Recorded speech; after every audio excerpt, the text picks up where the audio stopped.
তোমরা কিন্তু একদমই ঠিক দেখছো। আয়নীয় এবং সমযোজী বন্ধন থেকে ফার্স্ট ইউনিট এক্সামিনেশনে তোমাদের কিন্তু এমসিকিউ থাকবে একটা, ভিএসএ অর্থাৎ যেটা 1 নাম্বারের কোশ্চেন থাকে সেটা থাকবে কিন্তু একটা, এবং এসএ অর্থাৎ এসএ কিউ কোশ্চেন যেটা সেটা কিন্তু থাকবে দুটো। ঠিক আছে, তাহলে এমসিকিউ একটা থাকবে, ভিএসএ একটা থাকবে, আর এসএ থাকবে দুটো, অর্থাৎ 2 নাম্বারের জন্য। তাহলে মোট কত না 6 নাম্বার। সেম ভাবে সেম সিলেবাসটাই ফলো করে, সেম নাম্বার ডিভিশনটা ফলো করে টেস্টেও কিন্তু তোমাদের এই নাম্বার করে তোমাদের কিন্তু নাম্বার দেওয়া হবে 6 নাম্বার। অর্থাৎ টেস্টেও একটা এমসিকিউ থাকবে, একটা ভিএসএ কোশ্চেন থাকবে, আর দুটো থাকবে কিন্তু তোমার SA Q question. Total 6 number থাকবে তোমাদের। যদি আমি বলি এই ভিডিও দেখার পরে আয়নীয় এবং সমযোজী বন্ধন থেকে এই 6 নাম্বার তোমার হাতের মুঠোয় চলে আসবে, তাহলে কেমন লাগবে? 6 নাম্বার মানে, আর 90তে কিন্তু 6। মনে হতে পারে 90-এ 6 নাম্বার খুব কম, কিন্তু তোমরা ভাবো যারা কিন্তু ভালো পড়াশোনা করে, যারা চায় ভৌত বিজ্ঞানে 100তে 100 আনবো, তাদের এই 6 নাম্বারটাও কিন্তু অনেক দামি, তাই তারা কিন্তু 6 নাম্বারটাও ভালোভাবে পড়ে। তো আশা করি এই ভিডিও দেখার পরে আয়নীয় এবং সমযোজী বন্ধন থেকে কোনোরূপ ডাউট তোমাদের থাকবে না। আয়নীয় এবং সমযোজী বন্ধন, সেখানে আমরা প্রথমেই জানবো রাসায়নিক বন্ধন। রাসায়নিক বন্ধন, এই যে রাসায়নিক বন্ধন, এই রাসায়নিক বন্ধনকে কিন্তু 2 ভাগে ভাগ করা হয়। একটা হচ্ছে আয়নীয় বন্ধন, আরেকটা কি, আরেকটা তোমরা বুঝে গেছো এই তো, আরেকটা হচ্ছে সমযোজী বন্ধন। তোমরা ভাবছো কি বলে রে, রাসায়নিক বন্ধনই বুঝলাম না, তাহলে এগুলো কি বুঝবো? চলো বুঝিয়ে দিচ্ছি, আপনার চিন্তা করার দরকার নেই। রাসায়নিক বন্ধন মানে হচ্ছে, ধরো এই হচ্ছে CO2, এই হচ্ছে NO2, এই হচ্ছে H2, এই হচ্ছে O2, এই হচ্ছে O3। এই যে পরমাণুগুলো যারা এই যে যুক্ত হয়ে যৌগ গঠন করলো, এরা যৌগ গঠন করছে। এবার তোমরা স্বাভাবিকভাবে বুঝতে পারছো H2 মানে কি, এখানে H প্লাস H এরকম রয়েছে। O2 মানে কি, O প্লাস O এরকম রয়েছে। এবার এরা তো পরস্পর যুক্ত অবস্থায় আছে, নাহলে তো প্রকৃতির মুক্ত অবস্থায় থাকতো যে H উড়ে বেড়াচ্ছে, ওই অক্সিজেন, ওই যে মানে ও উড়ে বেড়াচ্ছে, অক্সিজেন না, অক্সিজেন মানে তো O2, ও উড়ে বেড়াচ্ছে, ও ধরতাম আমরা হাত দিয়ে। কিন্তু আসলে এইভাবে তো থাকে না, থাকে এইভাবে। এবার এরা যে এইভাবে থাকছে, দুটো এই যে পরস্পর যুক্ত অবস্থায় থাকছে, কিভাবে থাকছে সেটাই হচ্ছে রাসায়নিক বন্ধন। মানে কি, মানে এই যে পরিবেশের ভিতরে যে অণুগুলো রয়েছে, যে পরমাণুগুলো রয়েছে, তারা এক প্রকার অদৃশ্য আকর্ষণ বল দ্বারা যুক্ত অবস্থায় রয়েছে। সেই আকর্ষণটাই, বলটাই হচ্ছে রাসায়নিক বন্ধন। যে বন্ধন দ্বারা যুক্ত রয়েছে সেটা হচ্ছে রাসায়নিক বন্ধন। এবার এই বন্ধনটা হতে পারে এই প্রকৃতির অথবা এই প্রকৃতির। এবার এইটা কি ধরনের বন্ধন আর এইটা কি ধরনের বন্ধন আমরা কিন্তু জানি না। ঠিক আছে, আশা করছি রাসায়নিক বন্ধন কাকে বলে সেটা বোঝা যাচ্ছে, যে প্রকৃতিতে যে যৌগগুলো আছে তারা এক প্রকার বন্ধন দ্বারা যুক্ত রয়েছে, যে বন্ধনকে রাসায়নিক বন্ধন কিন্তু বলা হয়ে থাকে। এই রাসায়নিক বন্ধনকে 2 ভাগে ভাগ করা হচ্ছে, একটা আয়নীয় বন্ধন, একটা কিন্তু সমযোজী বন্ধন। এবার আয়নীয় বন্ধন দেখো, আয়নীয় বন্ধন কারা যুক্ত রয়েছে আয়নীয় বন্ধনে, তাদের আমরা কতগুলো এক্সাম্পল দিই। NaCl, এছাড়া কি রয়েছে না CaO, এছাড়া কি রয়েছে না সোডিয়াম ফ্লুরাইড NaF2, তাই তো, এটা রয়েছে না NaF2 না NaF, ঠিক আছে। আর কে রয়েছে না, আর রয়েছে লিথিয়াম হাইড্রাইড LaH, তাই তো। এছাড়া ক্যালসিয়াম অক্সাইড দেখালাম, ম্যাগনেসিয়াম ক্লোরাইড MgCl2, এই কিন্তু রয়েছে। আর এদিক থেকে সমযোজী বন্ধন আকারে কারা রয়েছে দেখো, সমযোজী বন্ধন আকারে হাইড্রোজেন রয়েছে, রয়েছে কিন্তু F2, রয়েছে তোমাদের HF, রয়েছে H2O, যেটা কিন্তু তোমরা প্রত্যেকেই জানো, তোমরা প্রতিদিন সকালে খাও। অ্যামোনিয়া রয়েছে, CH4 রয়েছে, এছাড়া রয়েছে CO2, রয়েছে N2, রয়েছে C2H2, রয়েছে C3H3, না C3H3, C2H4 হয়তো আছে, C2H4 আছে, C2H4 আছে, হ্যাঁ C2H4। এরা কিন্তু রয়েছে, এরা হচ্ছে আয়নীয় বন্ধন, এরা হচ্ছে সমযোজী বন্ধনে রয়েছে। এবার কি বলে আয়নীয় বন্ধন কি, সমযোজী বন্ধন কি, অ্যাকচুয়ালি কি, অ্যাকচুয়ালি কি, চলো একটা এক্সাম্পলের মাধ্যমে আগে বুঝে নিই।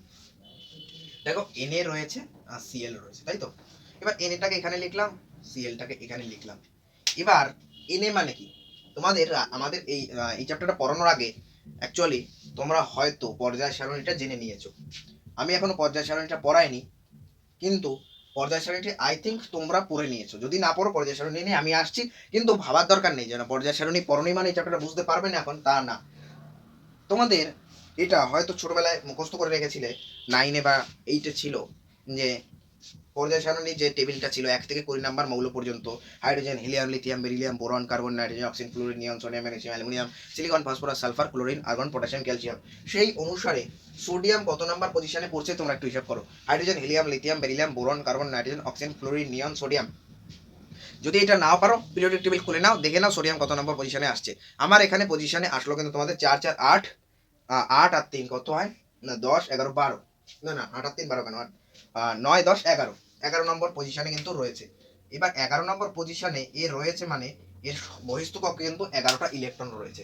ক্লোরিন কত নম্বরে পড়ছে, ক্লোরিন কিন্তু 17 নম্বর পড়ছে, গুনলে তোমরা পেয়ে যাবে, অর্থাৎ এর কিন্তু 17টা ইলেকট্রন রয়েছে। এবার ইলেকট্রন বিন্যাস করাও কিন্তু তোমাদের শিখতে হবে।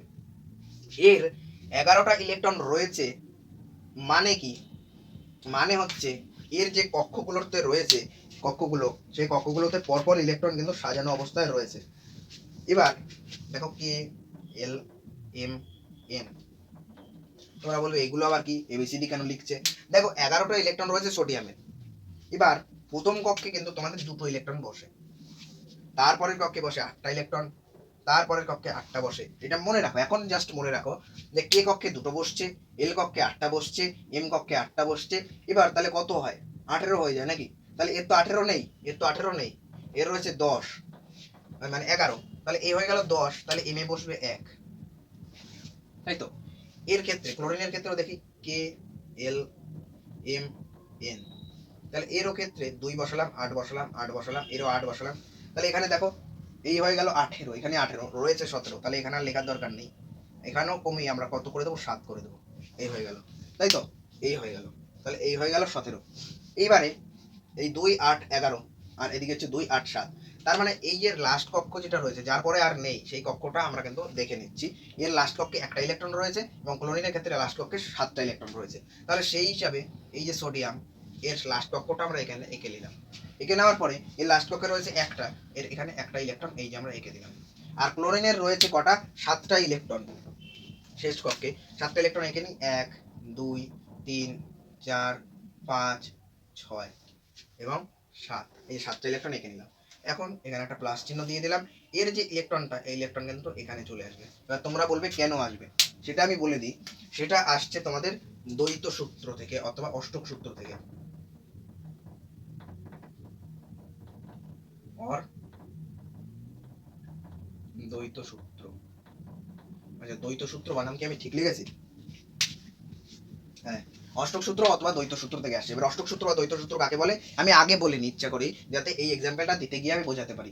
অষ্টক সূত্র বা দ্বৈত সূত্র কি, এখানে দেখো এ যদি একটা ইলেকট্রন ছেড়ে দেয় তাহলে কিন্তু শেষ কক্ষে 8টা ইলেকট্রন চলে আসবে, আর 8টা ইলেকট্রন চলে আসাকেই বলে অষ্টক সূত্র, আর এই ঘটনাকে বলে অষ্টক পূর্তি। অষ্টক সূত্র অনুসারে 8টা ইলেকট্রন শেষ কক্ষে আসলো, এটাই হচ্ছে অষ্টক পূর্তি বা অষ্টক সূত্র। ঠিক আছে? তাহলে এর কিন্তু চাইবে এ সবসময় অষ্টক সূত্র করতে, অর্থাৎ সবকটা পরমাণু কিন্তু চায় অষ্টক সূত্র করার জন্য। এই কিন্তু সেই অষ্টক সূত্র করেছে। দেখো অষ্টক সূত্র করার মাধ্যমে কিন্তু এ একটা ইলেকট্রন সেই জন্য ত্যাগ করে দেবে, যার কারণে এর 8টা ইলেকট্রন আসবে। এবং এও যদি একটা ইলেকট্রন নিয়ে নেয়, এর কিন্তু 8টা ইলেকট্রন হয়ে যাবে, যে কারণে এরও কিন্তু অষ্টক সূত্র কমপ্লিট হবে।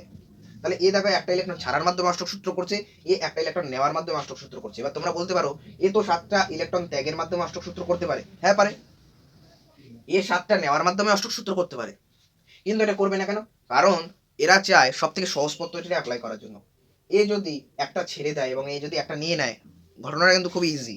কিন্তু এ যদি 7টা ইলেকট্রন ছাড়ে, এ যদি 7টা নিতে হয়, ঘটনাটা খুবই কঠিন হবে। বুঝতে পারলে? সেই হিসাবে এ কি করবে, একটা ইলেকট্রন ত্যাগ করবে, এ কিন্তু একটা ইলেকট্রন কিন্তু নেওয়ার চেষ্টা করবে। অর্থাৎ এখানে কিন্তু ঘটনাটা সিম্পলিস্ট করার জন্য এখান থেকে একটা ইলেকট্রন একে দান করবে। যদি একে দান করে তাহলে অষ্টক সূত্র কমপ্লিট হবে। এবার তাহলে বলবে দ্বৈত সূত্র কি? দ্বৈত সূত্র হচ্ছে অনেক সময় এরকম হয় যে এখানে একটা ইলেকট্রন থাকে, মানে কি, ধরো আমি ছেড়ে দিই, ধরো একটা যৌগ তোমাদের রয়েছে যার কিন্তু কে এল এম, এখানে কে এর ঘরে 2, এল এর ঘরে 1 আছে, তাহলে এখানে তো 8টা ইলেকট্রন হওয়ার কেসই নেই। এ একটা ইলেকট্রন বের করে দিতে পারে, দেওয়ার ফলে এখানে 2টো ইলেকট্রন থাকবে। যার এই 2টো ইলেকট্রন পূর্তির ঘটনা থাকবে, একটা ইলেকট্রন বের করে দেওয়ার চেষ্টা করবে, তার ক্ষেত্রে কিন্তু দ্বৈত পূর্তি কমপ্লিট হবে। অর্থাৎ শেষ কক্ষে যে 2টো ইলেকট্রন রাখতে চাইবে তার ক্ষেত্রে দ্বৈত পূর্তি। ঠিক আছে?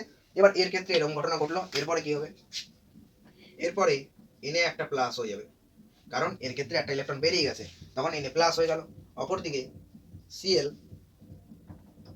এর ক্ষেত্রে এরকম ছিল, এখানে একটা ইলেকট্রন ঢুকে গেছে, এটা কিন্তু মাইনাস হয়ে যাবে। দেখো এই যে এরকম হয়ে গেল, মানে এর এইটা এখানে চলে আসলো, এই যে আমরা লিখে দিলাম। এর এখানে একটা প্লাস পড়লো কেন? কারণ একটা ইলেকট্রন বেরিয়ে গেছে। এবার একটা ইলেকট্রন বেরিয়ে গেলে প্লাস হয় কেন? একটা ইলেকট্রন বেরিয়ে গেছে এর মানে হচ্ছে অ্যাকচুয়ালি পরমাণুর মধ্যে ইলেকট্রন এবং প্রোটন সমপরিমাণে থাকে। ইলেকট্রন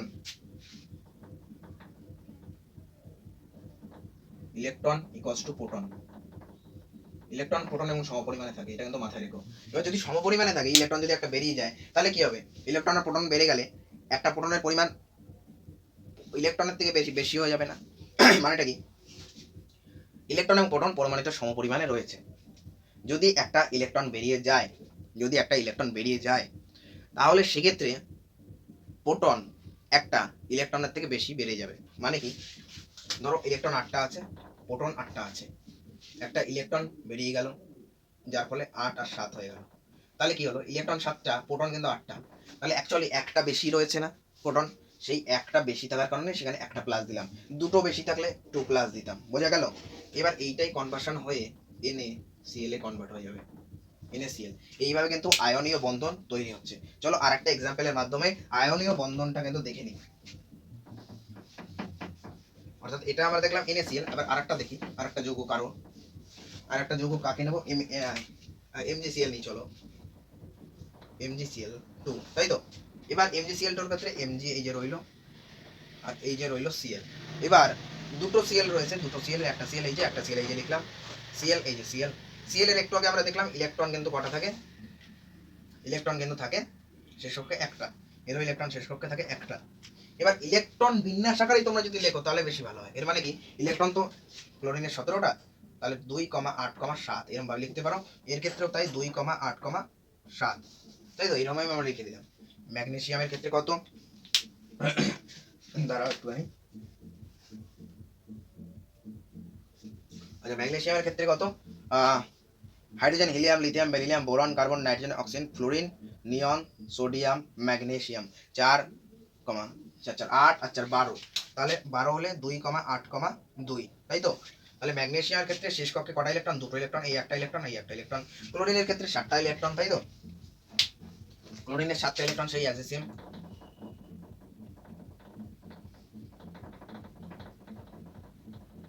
এই যে এই ইলেকট্রনটা এখানে পাঠিয়ে দিলাম, এই ইলেকট্রনটা এখানে পাঠিয়ে দিলাম, তাই তো? যার ফলে কিরকম দাঁড়ালো?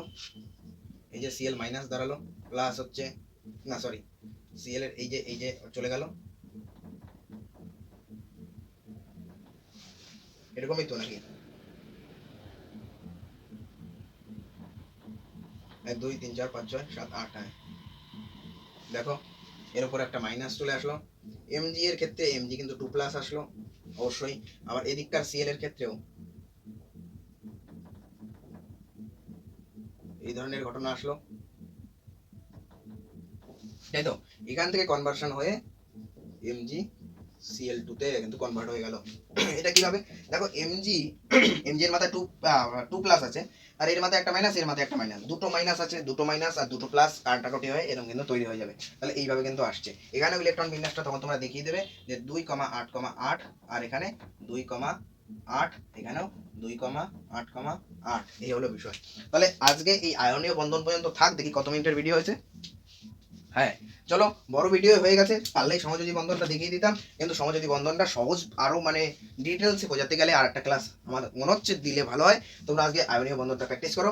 এই যৌগটা আর এই যৌগটা করে দিয়েছি, বাকি 3টে করে আমায় বলো তোমরা পারছো কি, তারপরে আমি সমযোজী বন্ধন আবার ভিডিও নিয়ে আসবো। তো চলো আজ এই পর্যন্তই, টাটা। ভিডিওটা ভালো লাগলে শেয়ার করে দাও, কমেন্ট করে দাও, লাইক করে দাও, সাবস্ক্রাইব করে দাও। যারা নতুন তারা তো সাবস্ক্রাইব করবেই, যারা পুরনো আমাদের সাথে এখনো পর্যন্ত যুক্ত আছো, ভিডিওগুলো কন্টিনিউ করছো, তাদেরকে আমি কিন্তু স্যালুট জানাচ্ছি যে তোমরা আমাদের ভিডিও কন্টিনিউ করছো। আমার ভুল ত্রুটিগুলো তোমরা কমেন্ট সেকশনে জানাবে, কোথাও কিছু ভুল লিখলাম কিনা, আর বুঝতে না পারলে তো জানাবে। চলো টাটা।